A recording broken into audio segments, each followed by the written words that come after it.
Some counties are seeing lower buyer interest, while others are seeing more buyer interest since last year the same time. It's Friday, May 3rd, 2024, and Maryland has it going on this weekend, from a spring festival in St. Mary's County to the Maryland Sheep and Wool Festival in Howard County. Get out and do something different this weekend.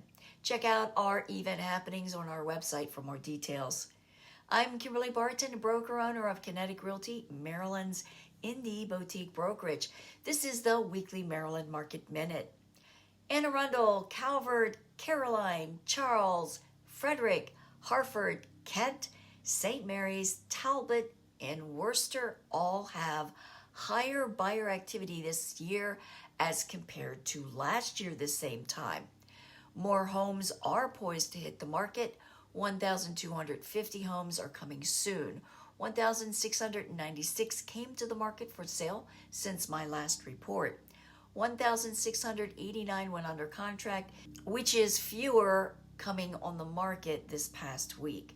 However, the number of homes coming on the market compared to going under contract continues to keep the inventory churning, and these are still going under contract in just 8 days.